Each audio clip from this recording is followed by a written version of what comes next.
서울 마포구의 한 허름한 한식당. 점심시간이 막 지나 손님이 뜸한 오후 2시경이었습니다. 30대 초반으로 보이는 한 남성이 테이블에 앞에 앉아 있었습니다. 그의 앞에는 따끈한 쌀밥 한 공기와 된장찌개, 그리고 김치와 나물 반찬들이 놓여 있었죠. 평범한 한식 백반, 8,000원짜리 점심 메뉴였습니다. 그런데 이상한 일이 벌어졌습니다. 그는 숟가락으로 밥을 한 술 떠서 입에 넣는 순간 갑자기 숟가락을 내려놓고 두 손으로 얼굴을 감쌌습니다. 그리고 어깨가 들썩이기 시작했죠. 손님, 괜찮으세요? 식당 사장님이 놀라서 다가왔지만 그는 고개를 저으며 손을 내저었습니다. 괜찮다는 신호였죠. 하지만 눈물은 멈추지 않았습니다. 밥 한 술을 먹고 우는 어른. 참 이상한 광경이었습니다. 저는 바로 그 사람입니다. 저는 2014년에 대한민국에 왔습니다. 북한에서 10년간 꽃제비로 살다가 두만강을 건너 중국을 거쳐 라오스와 태국을 지나 이곳까지 왔죠. 그리고 남한에 온 지 1년쯤 되었을 때 그 식당에서 처음으로 진짜 자유를 느꼈습니다. 여러분은 아마 이해하지 못하실 겁니다. 왜 밥을 먹으며 우는지, 왜 8,000원짜리 백반이 그렇게 특별한지 말이죠. 하지만 제게 그 순간은 10년을 기다린 기적이었습니다. 오늘 제 이야기를 들으시면 아실 겁니다. 따뜻한 밥 한 끼가 얼마나 소중한지, 당연한 일상이 얼마나 귀한 것인지를요. 10년 전 그날, 저는 사람이 아니었습니다. 제 이름은 김철호입니다. 1983년 함경북도 청진시 수남구역에서 태어났죠.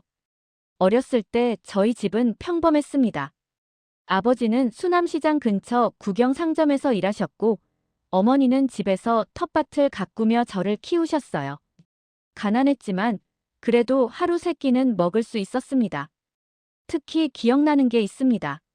어머니가 해주시던 강냉이밥 냄새, 그리고 가끔 배급으로 받아온 돼지고기를 넣은 국 한 그릇. 지금 생각하면 정말 보잘것없는 음식이었지만 그때는 그게 전부였죠. 철호야, 천천히 먹어라. 체하면 안 된다. 어머니는 항상 제가 급하게 먹을까봐 걱정하셨습니다. 그 목소리가 지금도 귓가에 맴돕니다. 아버지는 말수가 적으셨지만 배급이 늦어지는 날이면 밤늦게까지 시장을 돌아다니며 뭐라도 구해오셨죠. 때로는 빈손으로 돌아오시는 날도 있었지만 아버지는 제 머리를 쓰다듬으며 말씀하셨어요. 괜찮다. 내일은 있을 거야. 하지만 그 내일은 오지 않았습니다. 1994년 제가 11살 되던 해였습니다. 김일성 주석이 사망했고 북한 전역에 식량난이 심각해지기 시작했습니다.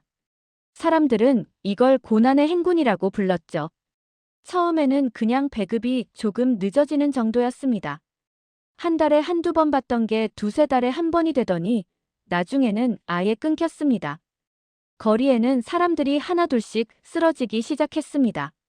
처음엔 모르는 사람들이었지만 점점 아는 얼굴들이 보이지 않기 시작했죠. 옆집 아저씨, 같은 반 친구, 그리고 1996년 겨울이었습니다. 어머니가 먼저 가셨어요. 영양실조였죠.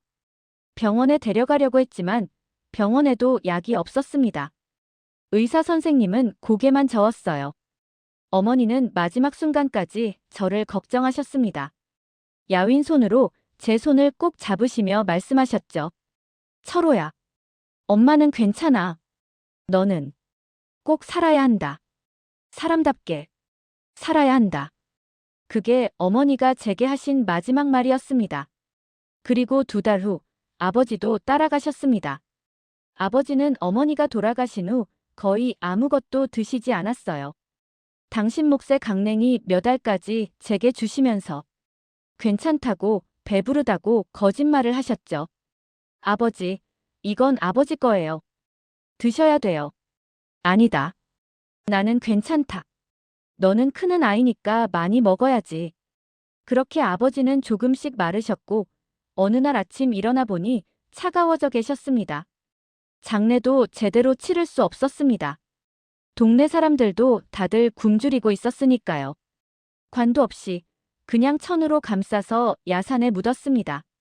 저는 11살의 어린 나이에 고아가 되었습니다. 친척들도 있었지만 자기 식구 먹여 살리기도 벅찬 상황이었죠. 삼촌은 제게 이렇게 말했습니다. 철호야, 미안하다. 우리 집에도 먹을 게 없구나. 넌 알아서 살아야 한다. 그렇게 저는 거리로 나왔습니다. 집은 곧 다른 사람들이 차지했고 저는 청진역 근처를 떠돌기 시작했죠. 처음 며칠은 집 근처를 배회했습니다. 혹시 누가 절 찾지 않을까?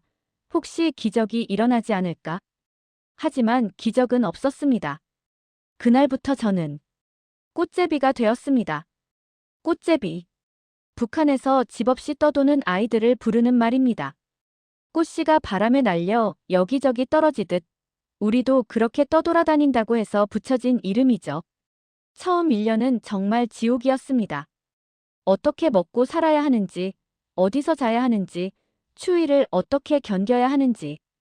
11살 아이가 알 수 있는 게 뭐가 있겠습니까? 청진역 대합실, 시장 뒷골목, 빈 건물 지하실. 그런 곳들이 제 집이었습니다. 먹을 것은 시장 쓰레기통을 뒤지는 게 일상이었죠. 썩은 배추잎, 누군가 버린 강냉이 속대, 운이 좋으면 상한 빵 조각. 그런 걸 먹으며 하루하루를 버텼습니다. 때로는 장사하는 아줌마들 몰래 음식을 훔치기도 했습니다. 들키면 맞았죠. 이 도둑 새끼.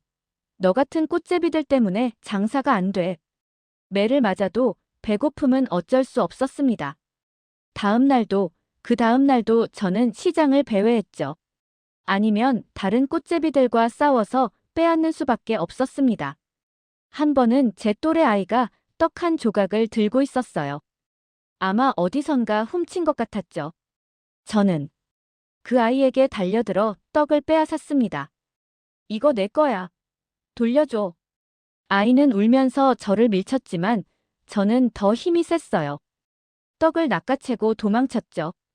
뒤에서 들리는 아이의 울음소리를 무시한 채 한겨울에는 얼어 죽지 않으려고 다른 꽃제비들끼리 서로 껴안고 잤습니다. 낯선 아이들과 체온을 나누며 버티는 밤, 그때만큼은 서로가 적이 아니라 동지였어요. 추워. 너무 추워. 조금만 참아. 아침이 오면 나아질 거야. 하지만 어떤 아이들은 아침을 맞이하지 못했습니다. 밤사이 차가워진 몸으로 제 옆에 누워 있었죠. 그럴 때면 저는 그냥 자리를 옮겼습니다. 그게 전부였어요. 슬퍼할 여유도, 애도할 마음도 없었습니다. 살아남는 것만이 중요했으니까요. 그렇게 10년이라는 시간이 흘렀습니다. 11살 소년은 21살 청년이 되었고, 저는 이제 베테랑 꽃제비가 되어 있었습니다. 어떻게 하면 경찰 눈에 띄지 않고 음식을 훔칠 수 있는지, 어떻게 하면 더 따뜻한 잠자리를 찾을 수 있는지, 어떻게 하면 다른 꽃제비들과의 싸움에서 이길 수 있는지 모두 알았습니다. 저는 생존의 전문가가 되어 있었죠. 하지만 어느 순간 깨달았습니다. 제가 사람이 아니라 짐승이 되어가고 있다는 걸요. 2004년 겨울, 제가 21살 되던 해였습니다. 시장에서 7살쯤 되어 보이는 여자아이가 주먹밥을 들고 있었어요. 작은 손에 꼭 쥐어진 그 주먹밥. 아마 그 아이에게도 소중한 거였을 겁니다. 그 아이도 꽃제비였죠. 저처럼. 저는 그 아이에게서 주먹밥을 빼앗았습니다. 아저씨, 안 돼요. 그거 제 거예요. 아이는 울면서 매달렸습니다.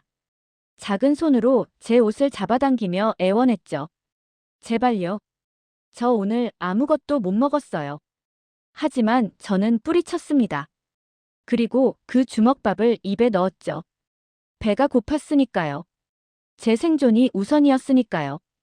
7살 아이의 눈물 따위는 중요하지 않았습니다. 그렇게 생각했습니다. 그날 밤 폐공장 한 구석에서 혼자 있을 때였습니다. 갑자기 그 어린 아이의 울음소리가 귓가에 맴돌았어요. 제발요. 저 오늘 아무것도 못 먹었어요. 그리고 깨달았습니다. 나는 지금 뭘 하고 있는 거지? 나는 정말 사람인가? 10년 전 어머니가 마지막으로 하신 말씀이 떠올랐습니다. 꼭 살아야 한다. 사람답게. 살아야 한다. 사람답게. 사람답게 살라고 하셨죠. 하지만 저는 지금 뭘 하고 있습니까? 7살 아이의 밥을 빼앗고 쓰레기통을 뒤지고 짐승처럼 싸우고. 이게 사람답게 사는 건가요? 아니었습니다. 어머니는 이렇게 살라고 하신 게 아니었어요. 그 순간 결심했습니다.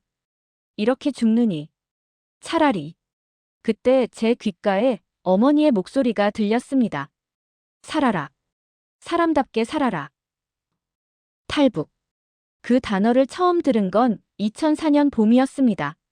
청진 수남시장에서 중국 물건을 몰래 파는 장사꾼이 있었는데 그 사람이 중국 동포였어요. 어느 날 그가 다른 사람과 나누는 대화를 우연히 들었습니다. 요즘 두만강 건너가는 사람들이 많다던데. 그러게, 중국만 가도 밥은 먹고 산다잖아. 그 순간 제 심장이 뛰기 시작했습니다. 강만 건너면 밥을 먹을 수 있다고. 정말.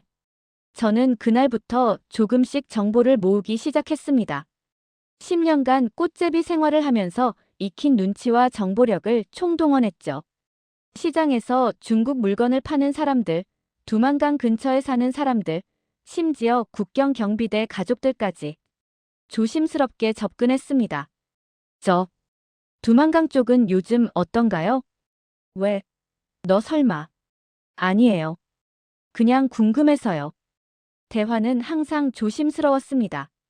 탈북을 계획한다는 게 알려지면 바로 잡혀가니까요. 6개월이 걸렸습니다. 그 기간 동안 알아낸 정보들은 이랬습니다. 첫째, 두만강 폭이 가장 좁은 곳은 온성군 근처. 하지만 그곳은 경비가 삼엄합니다. 둘째, 회령시 근처는 폭은 넓지만 경비가 상대적으로 약한 구간이 있습니다. 셋째, 국경 수비대는 밤 2시에서 4시 사이에 교대를 합니다. 그 시간이 가장 허술하죠. 넷째, 겨울에는 강이 얼지만 봄이 되면 얼음이 약해집니다. 가장 좋은 시기는 2월 말에서 3월 초. 저는 청진에서 회령까지 이동하기로 했습니다. 화물열차에 몰래 올라타는 방법을 익혔죠. 10년간의 꽃제비 생활이 이럴 때 도움이 되었습니다. 보안대 눈을 피해 열차에 오르는 건 식은 죽 먹기였어요. 회령에 도착한 후 2주간 두만강 근처를 돌아다니며 지형을 파악했습니다.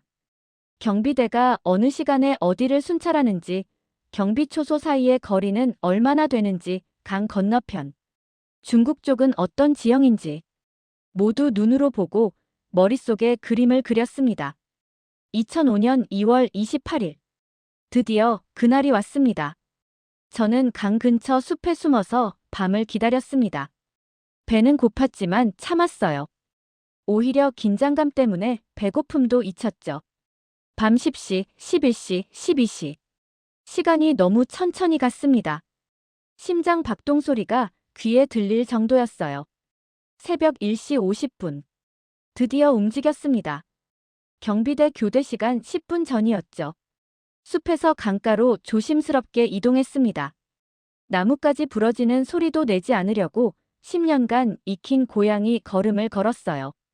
한 발, 또 한 발. 강이 보였습니다. 2월 말의 두만강.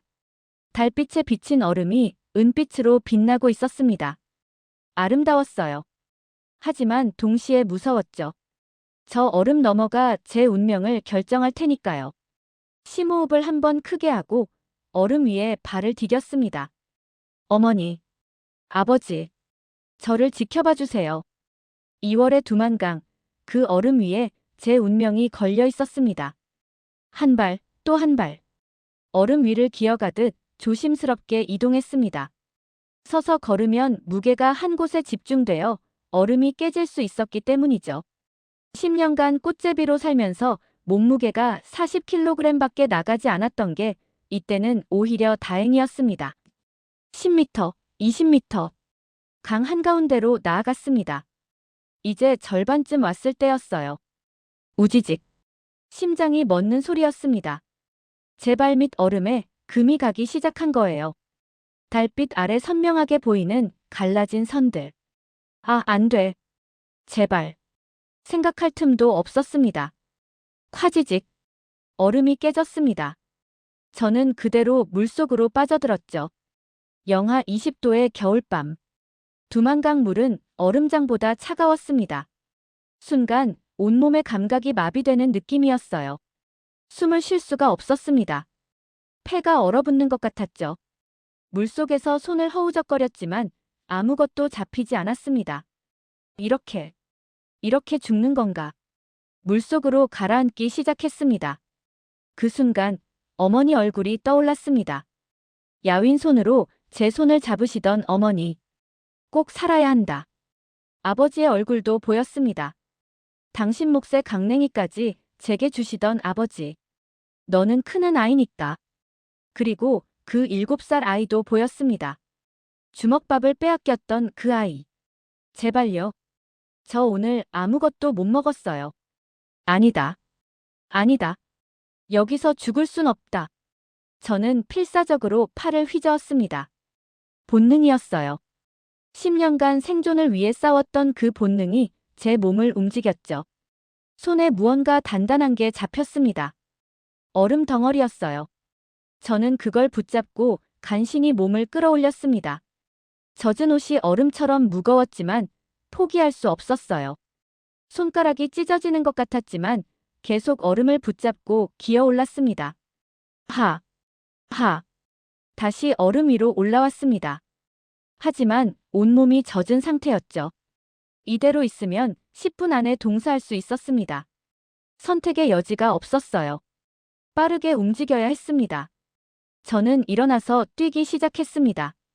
조심스럽게 기어가는 건 이제 의미가 없었으니까요. 살려면 빨리 중국 땅에 도착해야 했어요. 딱, 딱, 딱. 발소리가 얼음을 때렸습니다.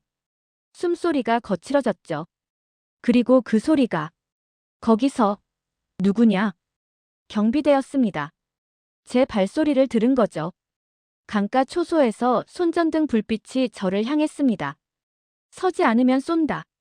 저는 멈추지 않았습니다. 멈추면 죽는 거였으니까요. 탕. 첫 총성이 울렸습니다. 탕탕. 총알이 제 머리 위를 스쳐 지나갔어요. 얼음 위에 박히는 소리가 들렸죠. 하지만 저는 계속 뛰었습니다. 강둑이 보였습니다. 중국 땅이 바로 저기였어요.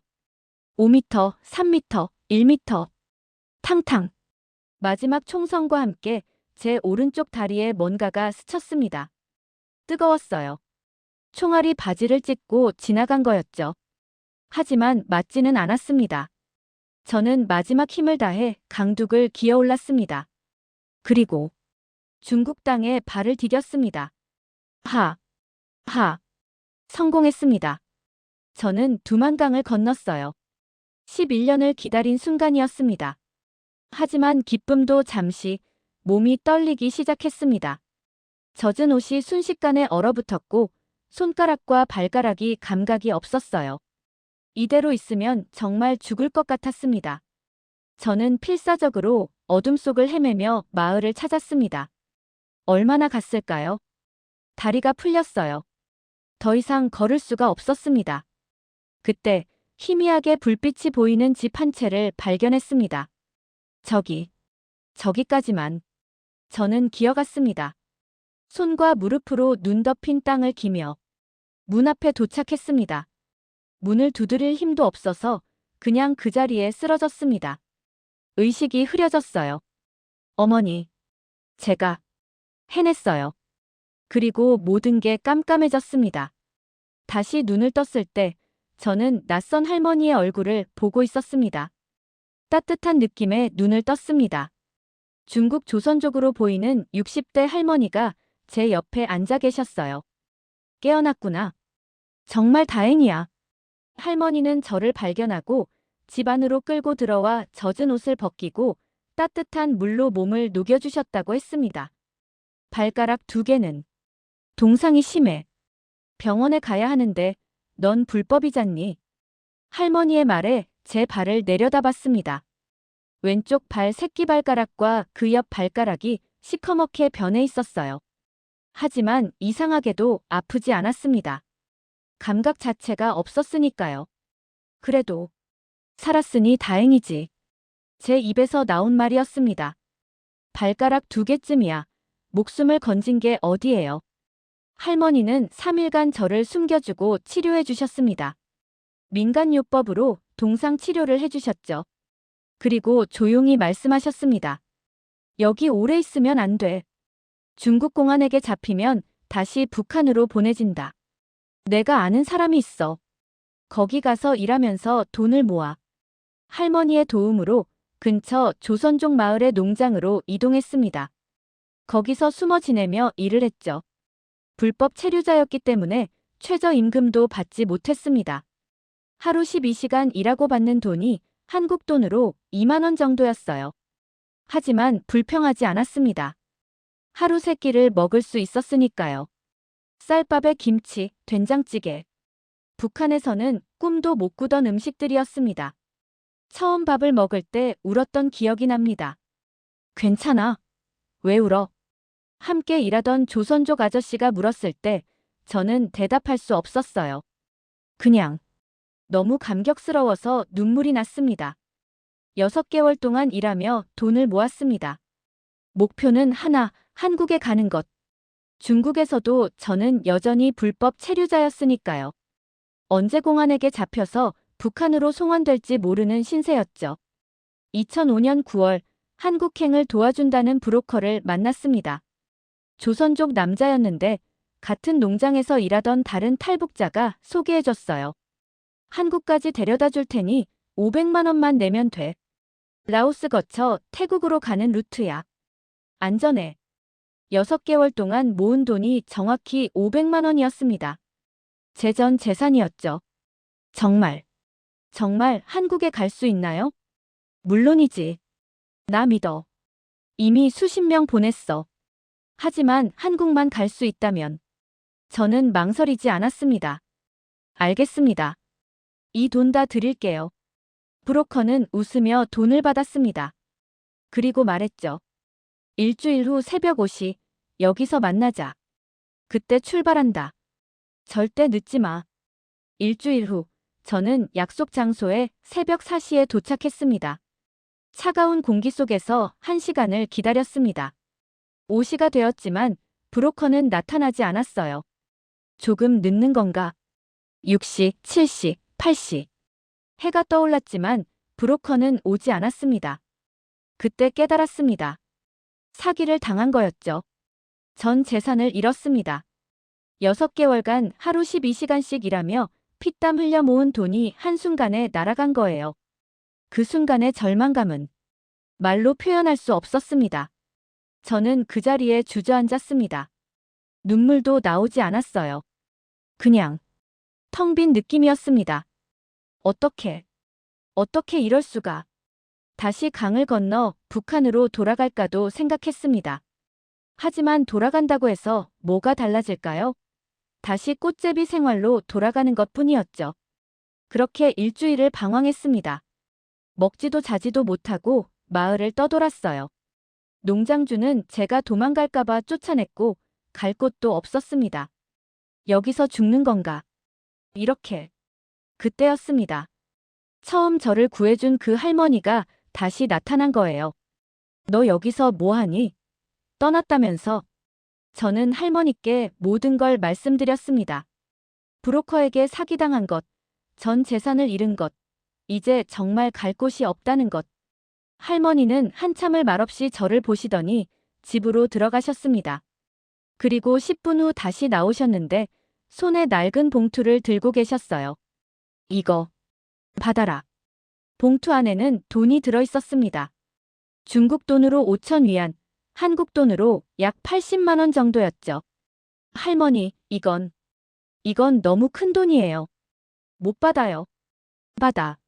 넌 살아야 해. 내 부모님을 위해서라도. 할머니는 제 손을 꼭 잡으셨습니다. 그 손이 떨리고 있었어요.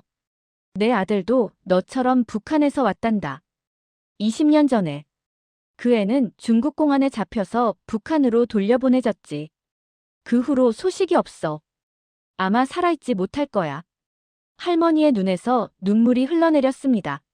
내가 그때 그 애를 더 잘 숨겨줬어야 했는데. 내가 돈이라도 더 줬어야 했는데. 그랬으면 그 애가 한국에 갔을 텐데. 할머니는 흐느끼셨어요. 넌 그 애처럼 되면 안 돼. 꼭 살아서 한국에 가야 한다. 알았지? 이건 내가 내게 주는 게 아니야. 내 아들을 위해 주는 거야. 제발. 꼭 살아남아라. 저는 할머니 앞에 무릎을 꿇고 머리를 조아렸습니다. 감사합니다. 정말 감사합니다. 꼭, 꼭 한국에 가겠습니다. 그리고 할머니 은혜 평생 잊지 않겠습니다. 할머니의 도움으로 새로운 브로커를 만났습니다. 이번에는 조심스럽게 접근했고 다른 탈북자들에게도 여러 번 확인을 받았죠. 그는 진짜였습니다. 이미 많은 탈북자들을 한국으로 보낸 사람이었어요. 라오스를 거쳐 태국으로 가는 루트야. 6개월은 걸릴 거다. 힘들겠지만 끝까지 포기하지 마. 2005년 11월, 저는 다시 긴 여정을 시작했습니다. 화물차 짐칸에 숨어서 중국 남부로 내려갔습니다. 숨도 제대로 쉴 수 없는 좁은 공간에서 이틀을 버텼죠. 라오스 국경을 넘을 때는 밀림을 헤쳐야 했습니다. 뱀과 벌레들, 그리고 국경 경비대를 피해 사흘 밤을 걸었어요. 태국으로 갈 때는 메콩강을 건넜습니다. 작은 보트에 10명이 타서 물에 빠지면 끝이었죠. 하지만 포기하지 않았습니다. 할머니의 그 눈물을, 어머니의 마지막 말씀을, 아버지의 희생을 잊을 수 없었으니까요. 2006년 3월, 드디어 태국 방콕에 도착했습니다. 태국 이민국 수용소, 그곳에서 제 마지막 시험이 기다리고 있었습니다. 태국 이민국 수용소. 정식 명칭은 IDC였습니다. 탈북자들은 태국에 도착하면 일부러 경찰에 잡혀서 이 수용소로 옵니다. 그러면 한국 대사관에 연락이 가고 신원 확인 절차를 거쳐 한국으로 갈 수 있었거든요. 하지만 그 과정이 짧지 않았습니다. 빠르면 3개월, 길면 1년 이상 걸렸죠. 수용소 환경은 열악했습니다. 좁은 방에 30명이 함께 지냈고 화장실과 샤워실은 공용이었어요. 음식은 북한에서 먹던 것보다는 나았지만 그래도 형편없었죠. 하지만 이상했습니다. 불평하는 사람이 아무도 없었어요. 왜냐하면 우리는 알고 있었으니까요. 이곳이 자유로 가는 마지막 관문이라는 것을. 저는 그곳에서 여러 탈북자들을 만났습니다. 저처럼 혼자 온 20대 청년, 2아이를 데리고 온 30대 엄마, 70대 할머니도 계셨어요. 어떤 사람은 탈북하는 과정에서 남편을 잃었고 어떤 사람은 중국에서 10년을 숨어 살았다고 했습니다. 각자의 사연이 있었죠. 밤이 되면 우리는 서로의 이야기를 나눴습니다. 한국 가면 뭐 하고 싶어? 누군가 물었을 때 대답은 다양했습니다. 나는 공부하고 싶어. 대학 가고 싶다. 나는 돈 벌어서 북한에 두고 온 엄마 데려올 거야. 나는 그냥 평범하게 살고 싶어. 편히 자고 밥 먹고. 제 차례가 왔을 때 저는 이렇게 말했습니다. 저는 걱정 없이 밥을 먹고 싶어요. 내일 굶을까봐 두려워하지 않고 누가 빼앗아갈까봐 숨어서 먹지 않고 그냥 평범하게 식탁에 앉아서 밥을 먹고 싶어요. 모두가 조용해졌습니다. 그리고 그 30대 엄마가 말씀하셨어요. 그래. 그게 우리가 원하는 거지. 그냥 사람답게 사는 거. 6개월이 지났습니다.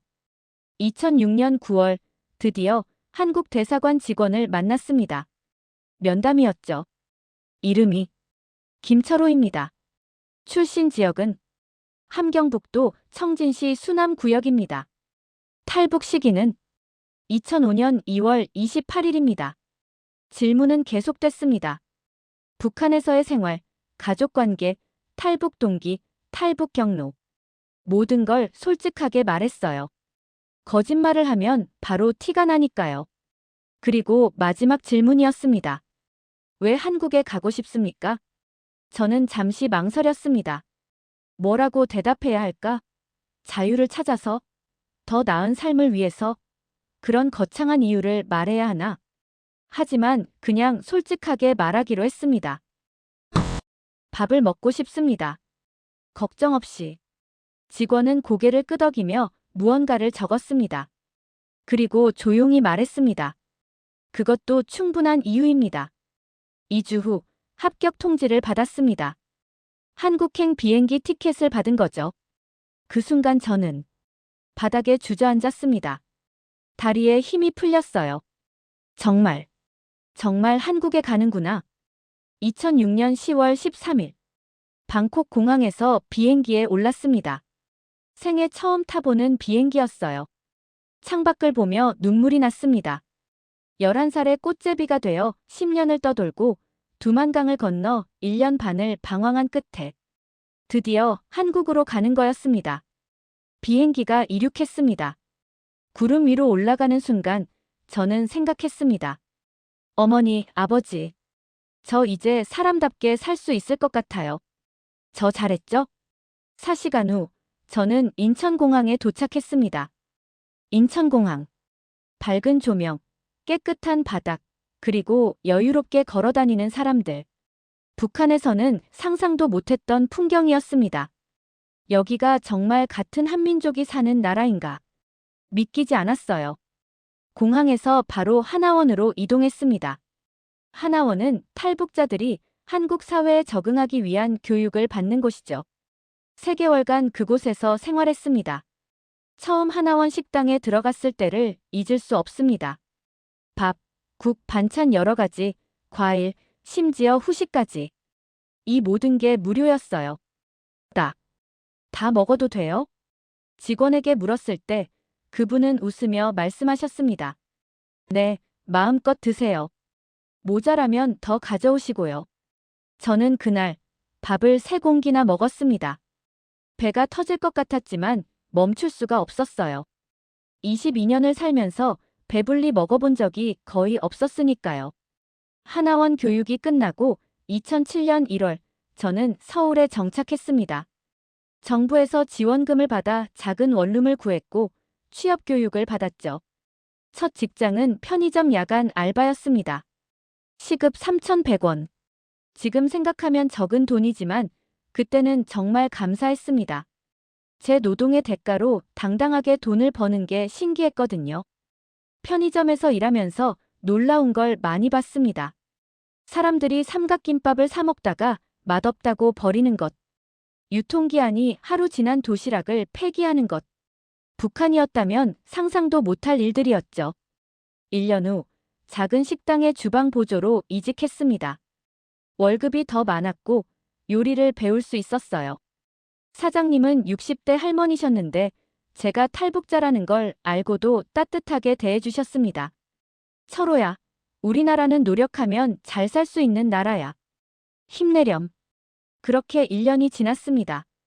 2008년 어느 봄날이었습니다. 회사 동료들이 점심 같이 먹자고 했어요. 처음으로 동료들과 함께 식당에 가는 날이었죠. 마포구의 한 작은 한식당. 메뉴는 백반 정식 8,000원이었습니다. 밥이 나왔습니다. 따끈한 쌀밥 한 공기, 된장찌개, 김치, 나물 반찬들. 저는 숟가락을 들었습니다. 그리고 밥을 한술 떴죠. 입에 넣는 순간 눈물이 났습니다. 11살 때 어머니가 마지막으로 해주신 강냉이 밥이 생각났어요. 아버지가 배고픈데도 제게 양보하시던 모습이 떠올랐습니다. 시장 쓰레기통을 뒤지던 10년의 세월. 7살 아이에게서 주먹밥을 빼앗았던 그날 밤. 두만강의 얼음물. 중국 할머니의 떨리는 손과 눈물. 태국 수용소에서 매일 밤 꾸던 꿈. 모든 게 한순간에 밀려왔습니다. 이게 꿈이 아니구나. 동료들은 놀라서 저를 봤습니다. 철호 씨, 무슨 일 있어요? 저는 대답할 수 없었어요. 이 눈물의 의미를, 이 밥 한 끼의 의미를 어떻게 설명할 수 있을까요? 그 순간 깨달았습니다. 제가 원했던 게 바로 이거였구나. 따뜻한 밥을 걱정 없이 먹을 수 있는 것. 내일을 두려워하지 않아도 되는 것. 사람답게 사는 것. 이게 바로 자유였습니다. 지금은 2024년입니다. 저는 이제 40대가 되었고 작은 식당을 운영하고 있습니다. 철원의 밥상이라는 이름의 한식당이에요. 매주 수요일 저녁, 저는 노숙인과 어려운 이웃들에게 무료 급식을 합니다. 많은 사람들은 아니지만 2030명 정도가 와요. 그들에게 따뜻한 밥과 국을 드리면서 생각합니다. 내가 받은 따뜻함을 이제 나도 나눠줄 수 있구나. 얼마 전 10대 탈북 청소년이 제 식당에 왔었습니다. 하나원을 나와서 막 서울에 온 아이였죠. 그 아이가 밥을 먹다가 울더군요. 저는 그 아이 옆에 앉아서 말했습니다. 괜찮아. 다 이해해.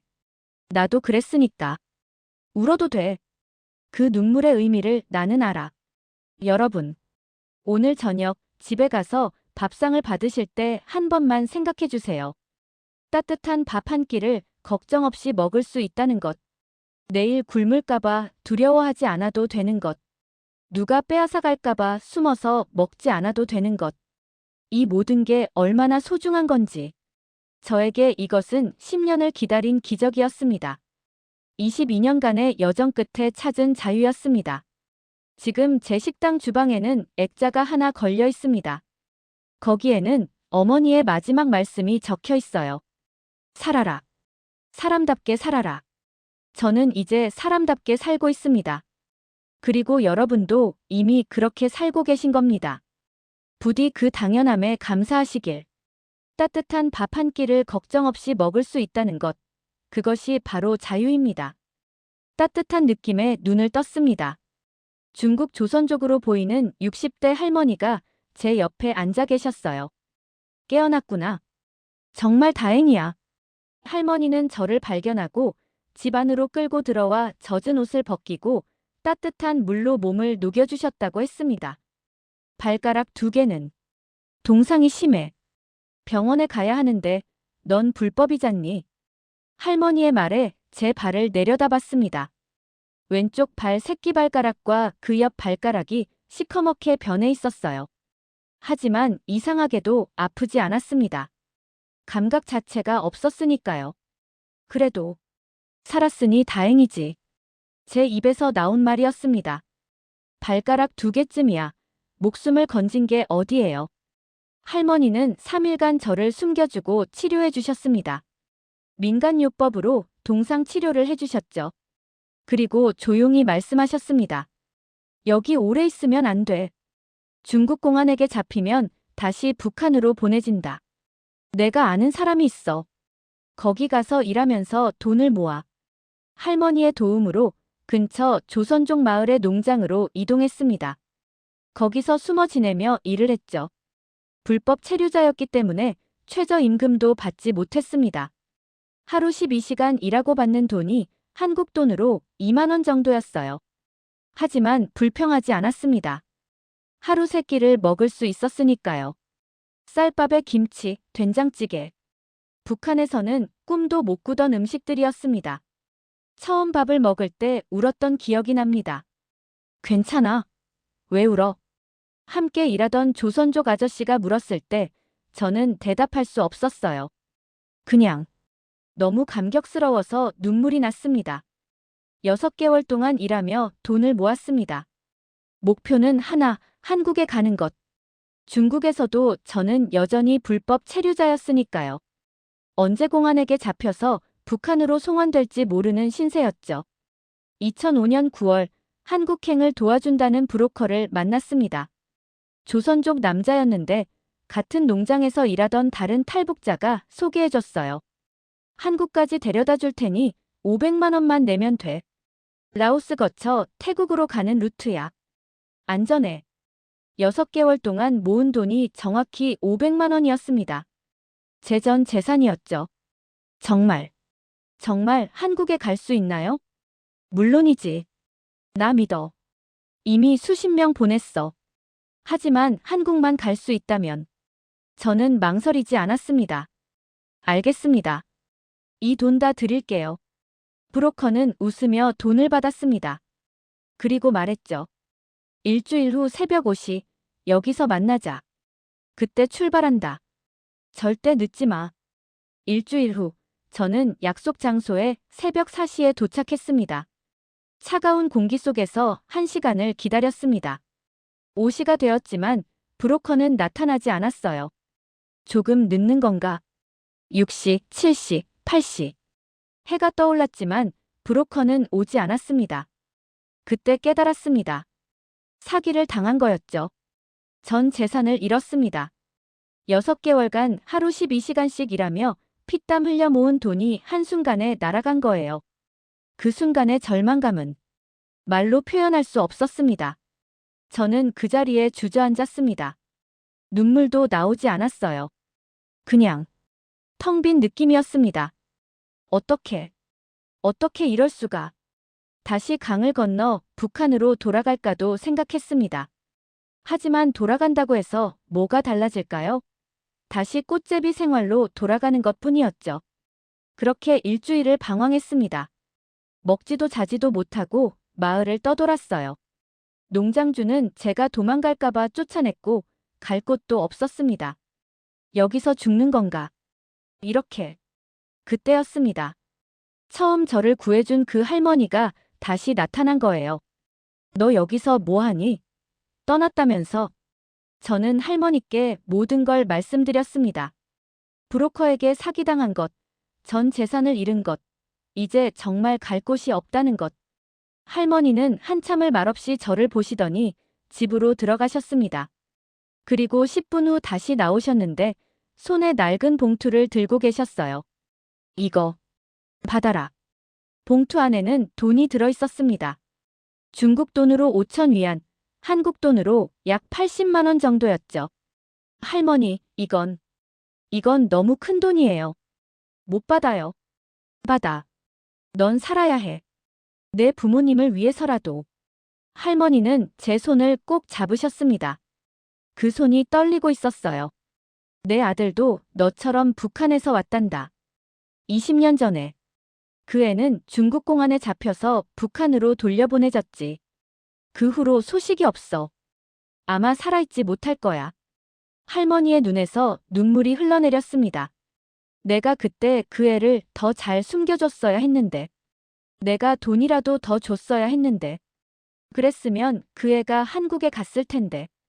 할머니는 흐느끼셨어요. 넌 그 애처럼 되면 안 돼. 꼭 살아서 한국에 가야 한다. 알았지? 이건 내가 내게 주는 게 아니야. 내 아들을 위해 주는 거야. 제발. 꼭 살아남아라. 저는 할머니 앞에 무릎을 꿇고 머리를 조아렸습니다. 감사합니다. 정말 감사합니다. 꼭 한국에 가겠습니다. 그리고 할머니 은혜 평생 잊지 않겠습니다. 할머니의 도움으로 새로운 브로커를 만났습니다. 이번에는 조심스럽게 접근했고 다른 탈북자들에게도 여러 번 확인을 받았죠. 그는 진짜였습니다. 이미 많은 탈북자들을 한국으로 보낸 사람이었어요. 라오스를 거쳐 태국으로 가는 루트야. 6개월은 걸릴 거다. 힘들겠지만 끝까지 포기하지 마. 2005년 11월, 저는 다시 긴 여정을 시작했습니다. 화물차 짐칸에 숨어서 중국 남부로 내려갔습니다. 숨도 제대로 쉴 수 없는 좁은 공간에서 이틀을 버텼죠. 라오스 국경을 넘을 때는 밀림을 헤쳐야 했습니다. 뱀과 벌레들, 그리고 국경 경비대를 피해 사흘 밤을 걸었어요. 태국으로 갈 때는 메콩강을 건넜습니다. 작은 보트에 10명이 타서 물에 빠지면 끝이었죠. 하지만 포기하지 않았습니다. 할머니의 그 눈물을, 어머니의 마지막 말씀을, 아버지의 희생을 잊을 수 없었으니까요. 2006년 3월, 드디어 태국 방콕에 도착했습니다. 태국 이민국 수용소, 그곳에서 제 마지막 시험이 기다리고 있었습니다. 태국 이민국 수용소. 정식 명칭은 IDC였습니다. 탈북자들은 태국에 도착하면 일부러 경찰에 잡혀서 이 수용소로 옵니다. 그러면 한국 대사관에 연락이 가고 신원 확인 절차를 거쳐 한국으로 갈 수 있었거든요. 하지만 그 과정이 짧지 않았습니다. 빠르면 3개월, 길면 1년 이상 걸렸죠. 수용소 환경은 열악했습니다. 좁은 방에 30명이 함께 지냈고 화장실과 샤워실은 공용이었어요. 음식은 북한에서 먹던 것보다는 나았지만 그래도 형편없었죠. 하지만 이상했습니다. 불평하는 사람이 아무도 없었어요. 왜냐하면 우리는 알고 있었으니까요. 이곳이 자유로 가는 마지막 관문이라는 것을. 저는 그곳에서 여러 탈북자들을 만났습니다. 저처럼 혼자 온 20대 청년, 2아이를 데리고 온 30대 엄마, 70대 할머니도 계셨어요. 어떤 사람은 탈북하는 과정에서 남편을 잃었고 어떤 사람은 중국에서 10년을 숨어 살았다고 했습니다. 각자의 사연이 있었죠. 밤이 되면 우리는 서로의 이야기를 나눴습니다. 한국 가면 뭐 하고 싶어? 누군가 물었을 때 대답은 다양했습니다. 나는 공부하고 싶어. 대학 가고 싶다. 나는 돈 벌어서 북한에 두고 온 엄마 데려올 거야. 나는 그냥 평범하게 살고 싶어. 편히 자고 밥 먹고. 제 차례가 왔을 때 저는 이렇게 말했습니다. 저는 걱정 없이 밥을 먹고 싶어요. 내일 굶을까봐 두려워하지 않고 누가 빼앗아갈까봐 숨어서 먹지 않고 그냥 평범하게 식탁에 앉아서 밥을 먹고 싶어요. 모두가 조용해졌습니다. 그리고 그 30대 엄마가 말씀하셨어요. 그래. 그게 우리가 원하는 거지. 그냥 사람답게 사는 거. 6개월이 지났습니다. 2006년 9월 드디어 한국 대사관 직원을 만났습니다. 면담이었죠. 이름이 김철호입니다. 출신 지역은 함경북도 청진시 수남구역입니다. 탈북 시기는 2005년 2월 28일입니다. 질문은 계속됐습니다. 북한에서의 생활, 가족관계, 탈북 동기, 탈북 경로. 모든 걸 솔직하게 말했어요. 거짓말을 하면 바로 티가 나니까요. 그리고 마지막 질문이었습니다. 왜 한국에 가고 싶습니까? 저는 잠시 망설였습니다. 뭐라고 대답해야 할까? 자유를 찾아서? 더 나은 삶을 위해서? 그런 거창한 이유를 말해야 하나? 하지만 그냥 솔직하게 말하기로 했습니다. 밥을 먹고 싶습니다. 걱정 없이. 직원은 고개를 끄덕이며 무언가를 적었습니다. 그리고 조용히 말했습니다. 그것도 충분한 이유입니다. 2주 후 합격 통지를 받았습니다. 한국행 비행기 티켓을 받은 거죠. 그 순간 저는 바닥에 주저앉았습니다. 다리에 힘이 풀렸어요. 정말 한국에 가는구나. 2006년 10월 13일 방콕 공항에서 비행기에 올랐습니다. 생애 처음 타보는 비행기였어요. 창밖을 보며 눈물이 났습니다. 11살의 꽃제비가 되어 10년을 떠돌고 두만강을 건너 1년 반을 방황한 끝에 드디어 한국으로 가는 거였습니다. 비행기가 이륙했습니다. 구름 위로 올라가는 순간 저는 생각했습니다. 어머니, 아버지. 저 이제 사람답게 살 수 있을 것 같아요. 저 잘했죠? 4시간 후 저는 인천공항에 도착했습니다. 인천공항. 밝은 조명, 깨끗한 바닥, 그리고 여유롭게 걸어다니는 사람들. 북한에서는 상상도 못했던 풍경이었습니다. 여기가 정말 같은 한민족이 사는 나라인가? 믿기지 않았어요. 공항에서 바로 하나원으로 이동했습니다. 하나원은 탈북자들이 한국 사회에 적응하기 위한 교육을 받는 곳이죠. 3개월간 그곳에서 생활했습니다. 처음 하나원 식당에 들어갔을 때를 잊을 수 없습니다. 밥, 국, 반찬 여러 가지, 과일, 심지어 후식까지. 이 모든 게 무료였어요. 다 먹어도 돼요? 직원에게 물었을 때 그분은 웃으며 말씀하셨습니다. 네, 마음껏 드세요. 모자라면 더 가져오시고요. 저는 그날 밥을 3공기나 먹었습니다. 배가 터질 것 같았지만 멈출 수가 없었어요. 22년을 살면서 배불리 먹어본 적이 거의 없었으니까요. 하나원 교육이 끝나고 2007년 1월, 저는 서울에 정착했습니다. 정부에서 지원금을 받아 작은 원룸을 구했고 취업 교육을 받았죠. 첫 직장은 편의점 야간 알바였습니다. 시급 3,100원. 지금 생각하면 적은 돈이지만 그때는 정말 감사했습니다. 제 노동의 대가로 당당하게 돈을 버는 게 신기했거든요. 편의점에서 일하면서 놀라운 걸 많이 봤습니다. 사람들이 삼각김밥을 사 먹다가 맛없다고 버리는 것. 유통기한이 하루 지난 도시락을 폐기하는 것. 북한이었다면 상상도 못할 일들이었죠. 1년 후 작은 식당의 주방 보조로 이직했습니다. 월급이 더 많았고 요리를 배울 수 있었어요. 사장님은 60대 할머니셨는데 제가 탈북자라는 걸 알고도 따뜻하게 대해주셨습니다. 철호야, 우리나라는 노력하면 잘 살 수 있는 나라야. 힘내렴. 그렇게 1년이 지났습니다. 2008년 어느 봄날이었습니다. 회사 동료들이 점심 같이 먹자고 했어요. 처음으로 동료들과 함께 식당에 가는 날이었죠. 마포구의 한 작은 한식당. 메뉴는 백반 정식 8,000원이었습니다. 밥이 나왔습니다. 따끈한 쌀밥 한 공기, 된장찌개, 김치, 나물 반찬들. 저는 숟가락을 들었습니다. 그리고 밥을 한술 떴죠. 입에 넣는 순간 눈물이 났습니다.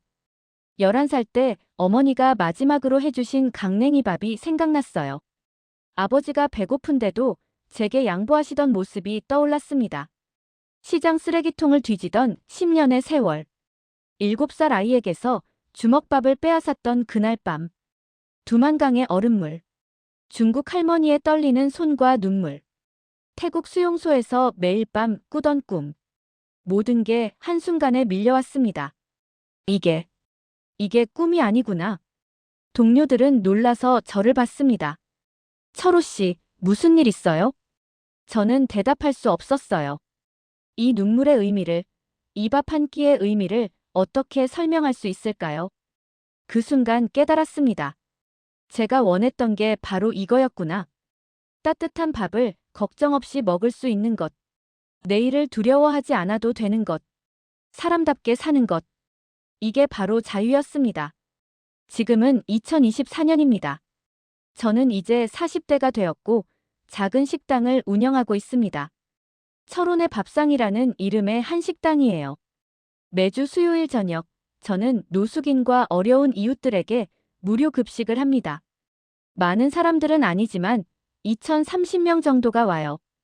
그들에게 따뜻한 밥과 국을 드리면서 생각합니다. 내가 받은 따뜻함을 이제 나도 나눠줄 수 있구나. 얼마 전 10대 탈북 청소년이 제 식당에 왔었습니다. 하나원을 나와서 막 서울에 온 아이였죠. 그 아이가 밥을 먹다가 울더군요. 저는 그 아이 옆에 앉아서 말했습니다. 괜찮아. 다 이해해. 나도 그랬으니까. 울어도 돼. 그 눈물의 의미를 나는 알아. 여러분, 오늘 저녁 집에 가서 밥상을 받으실 때 한 번만 생각해 주세요. 따뜻한 밥 한 끼를 걱정 없이 먹을 수 있다는 것.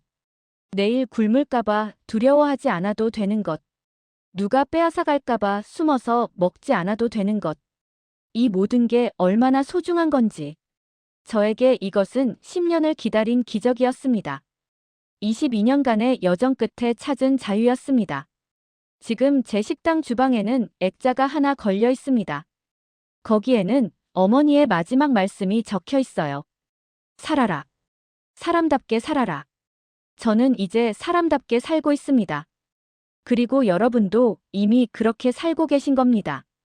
부디 그 당연함에 감사하시길. 따뜻한 밥 한 끼를 걱정 없이 먹을 수 있다는 것. 그것이 바로 자유입니다.